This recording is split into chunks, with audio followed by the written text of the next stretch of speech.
So back in 2022, I studied yoga in India, and I still remember how I became aware of one of the worst sensations I've ever felt in my life. I was actually at the computer and I was trying to work in my room, and suddenly I had this impulse. I wanted to drop everything and just play my guitar. So I would jump and just follow that impulse, and I would sit down and play the guitar like I would do so often when I get distracted and I don't want to work. And then for a moment I paused and I was like, wait a moment, what am I actually doing? Like, what makes me want to play right now? And what happens if I don't do anything at all? So I put the guitar down, and instead I choose to just lay down on the bed. So I just lay down and I stare at the ceiling for a moment, and just trying to feel into myself. And suddenly I became aware of this horrible feeling inside. It was like this subtle pressure in my chest, a sinking feeling behind the stomach. And it didn't really feel like sadness or fear or any other emotions that I could label. It was something so hard to label. It's more like a dark, quiet noise inside of me that didn't really want to be noticed. And I discovered that this dark, quiet noise within me is the driving force that makes me do things like stop my work and play guitar. And what surprised me the most is how horrible this feeling was to me. It was worse than any other emotion that I often label as negative, like anger and fear and all that stuff. And that moment I realized how dangerous that feeling, that emotion, or that whatever that is. It acts from the darkness, controls my actions, and all that while I think that I'm the one in charge. But I was wrong. And that same force lives inside of you too. It's that invisible pull that makes you binge, scroll, play, overthink, anything really to avoid sitting with yourself. And the worst part is that you don't even realize it's happening. But if you become conscious of it, your life can change. Because when you understand how this driving force works, you can break free from the pattern. And that's what I want to show you in this video. So let's go. Okay, back to the story. So at the time I was working with the Enneagram, which is a personality framework that helped me to understand my personality, my behavior, my patterns, my motivations and all that. And so I was becoming more and more aware of my patterns and what really makes me do things. And one of these things that I've learned was supposedly that I'm running from emotions like pain and sadness, and that I'm trying to distract myself with stimulations, with interests, with playing guitar or whatever, going to movies, seeing friends, that I do a lot of things just to run from deeper emotions. But this didn't really work for me because I felt that I am quite okay sitting with deep emotions. I could have deep conversations with friends. I would talk about emotions. I would talk about sadness. I could cry in movies. I could cry when I'm heartbroken. So I didn't feel that I had such a big issue with deep emotions. So I didn't really feel that I was running from anything. And of course I was wrong, as I discovered in India. But my mistake was that I was looking for something too large, too obvious. And what I realized is that I am not running from feelings like pain or sadness, or at least that's not how it felt like, but from a much more subtle, much more dangerous feeling. And that, for the lack of a better word, was emptiness.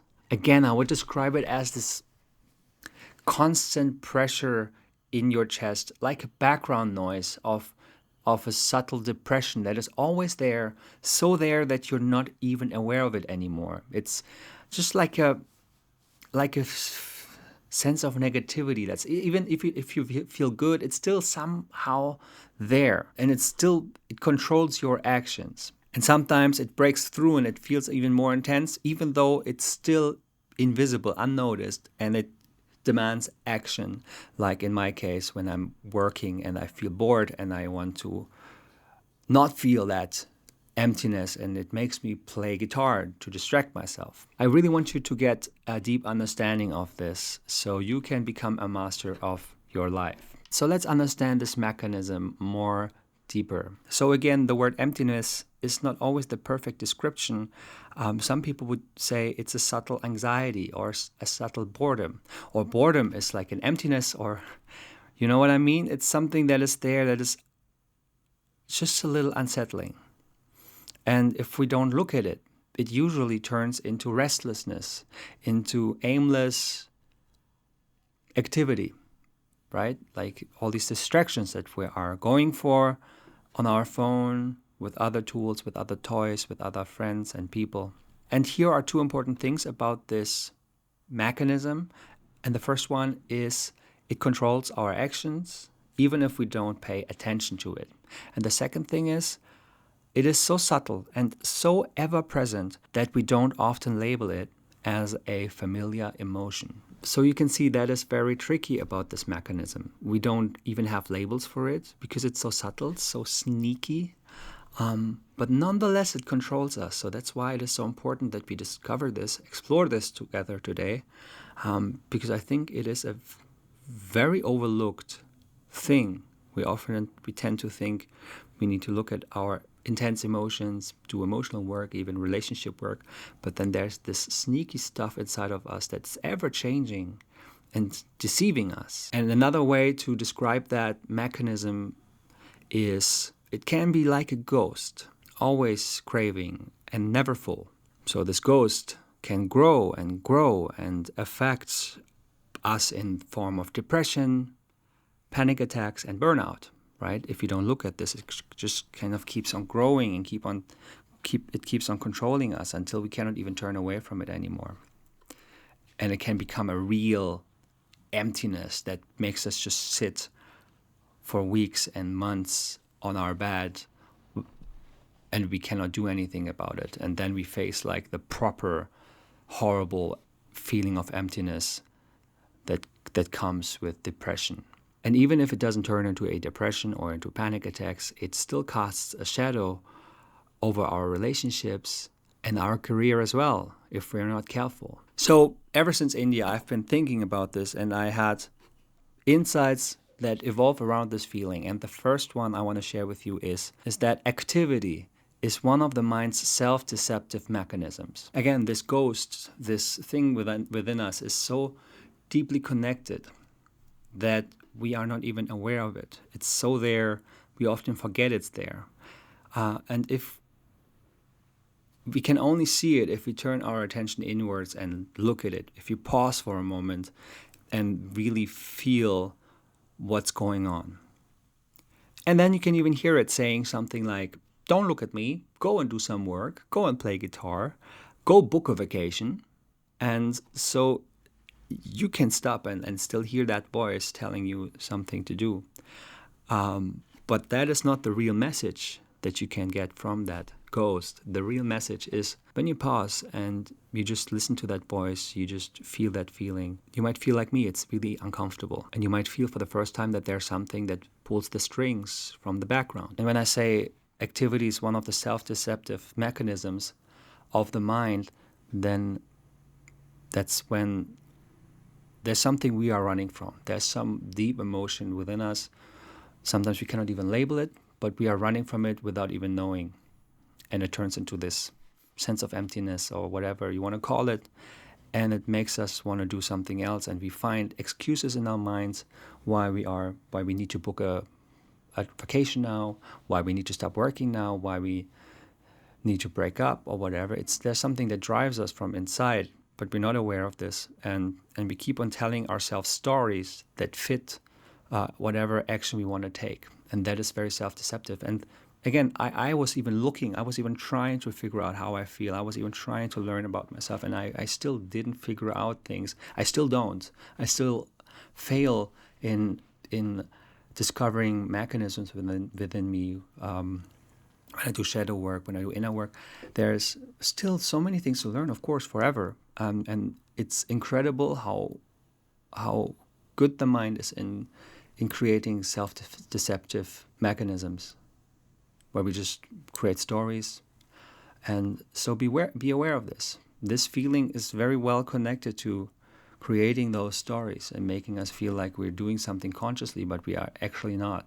Which leads me to the second insight, and that is insights can take a lot of time. I was already reading a lot about mindfulness, about consciousness. I was practicing yoga, and intellectually I understood many of those concepts.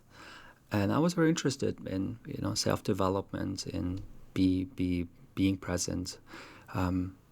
Eckhart Tolle's The Power of Now is one of my favorite books back then.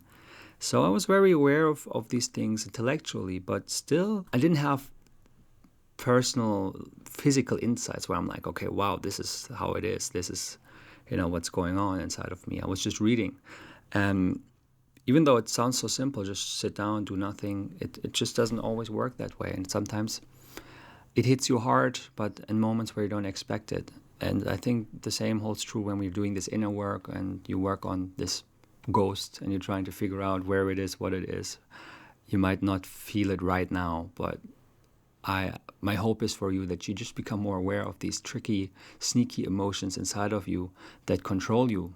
And I want you to get your life back and get back on track and be intentional and be impactful in your life. Because when you don't face the noise, it doesn't disappear. It just finds new ways to control you. Okay, here's the most important insight, which also leads to the solution of the problem, or at least a framework that I think will help to combat this issue. And that is, if we look very closely, then you can see that we are stuck in an endless circle. First, we get triggered by something. And second, this trigger urges us to some sort of activity. And third, this activity gives us relief. So this trigger or micro-trigger emerges from the noise as a quiet, uncomfortable feeling like boredom, restlessness, or subtle anxiety. And sometimes all it takes is some stillness, a moment of pause, a moment of boredom when we are doing a task, a pause between tasks, a quiet room, finishing a project, or even waking up without something urgent to do. I often feel that way when I am doing something I don't want to do, I don't like to do, or something that demands a lot of attention and energy from me. Then I usually find myself pausing and, looking for something else to do because I get bored easily. And in most cases, we're not really conscious of that trigger.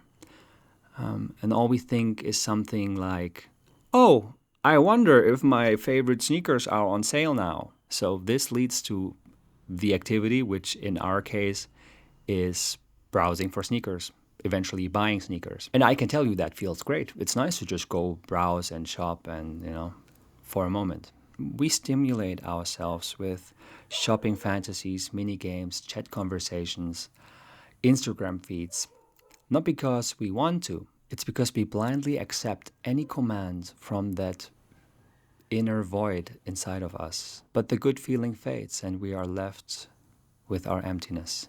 So what do we do about it? Step number 1 is interrupting the pattern. It's very simple, but also very uncomfortable. And whenever we feel there's a trigger coming up, there's something that urges us to do something, we need to pause. Even if it's just for 10 seconds. Just take 10 seconds, 3 breaths, and just wait and feel inside. Maybe lie on your bed, just close your eyes and just see what's going on inside of you. I'm suggesting that a lot in my videos, but pausing and putting attention inwards is one of the most crucial things. I will forever talk about that. You don't even need to take many minutes, just a few seconds. Just interrupt whatever you're doing. Become aware for a few seconds. And then notice the urge without acting on it. Where do you feel it? Your chest, your stomach, your head? Is it a tightness, a buzzing? Step number 2, turn the ghost into form. So now that you have paused already, it's time to identify this feeling. Is it boredom? Is it anxiety? Is it emptiness? Or something beneath that emptiness? What's really going on there? Can you name it? You don't have to, but if you can, everything helps. Because that creates something more tangible, right? When something has form, it's less scary. Then it's not just a ghost anymore. It has a face, it has a color. It's something we can work with. Step number 3, the second layer. What's beneath the discomfort? Often there's even more behind this ghost, and the ghost actually protects something deeper. So ask yourself, what's really here? What am I afraid to feel? What would happen if I just sat with this? What am I running from? There's something I suggested in other videos as well, and that is writing a dialogue with yourself. This works pretty well for this as well. You could sit down and start a conversation with this feeling. For example, you can just write down like an intro, like you would do in a book or in a letter, where you describe the situation and you would say, there's this feeling inside of me that wants me to get distracted all the time, that wants me to play the guitar when I want to work. There's this almost like a depressive feeling or an anxiety inside of me that makes me do things. I want to talk to that part. And as silly as this may sound, this is the intro you write, and then you will start a dialogue, and you will imagine what this part of you says to you. So you will have to really try to split yourself into 2 personalities, your higher self, the one that is listening to that video, and this urge inside of you. Like that, you can even create it, make it even more, turn it even more into form, and start a dialogue, and make this shadow or this pressure, this ghost, more part of you. Help understand it, right? And in the dialogue, you can find solutions. You can go and have negotiations. If you are interested in this kind of stuff, how to write a dialogue like this, I can make a whole video about this more in detail, where I give you tips and tricks and the intricacies of writing in that style. It is extremely powerful, but it can be hard in the beginning because it needs you to imagine a lot, or trust that you have different voices inside of you, which is not so easy to do. But in any case, you will notice when you sit with that feeling, and if you get to know that feeling, you will notice that it's uncomfortable, probably, yes. It feels horrible, like it did for me years ago, but it also doesn't kill you. And it seems there's a part within us that is so terrified that when we stop and pause, that we die. That we actually die when we are not doing anything. There's something that really always wants us to do something. And once we sit down, we notice, hey, this feeling, I can bear it. It's not infinite. It's not forever. I can sit with these feelings. Then we notice it's not going to kill us. It's okay. And if we are able to go through that, wow, there's so much quality of life that we can find if we are willing to push through this, if we are willing to sit with it. And the more you do it, the more you will be able to stop the ghost in its track whenever it starts to manipulate you, until it maybe disappears. Imagine you have no pressure, no emptiness that drives you anymore, but only presence and awareness. So the question is, what are you running from? And what if, just for a moment, you stopped and listened?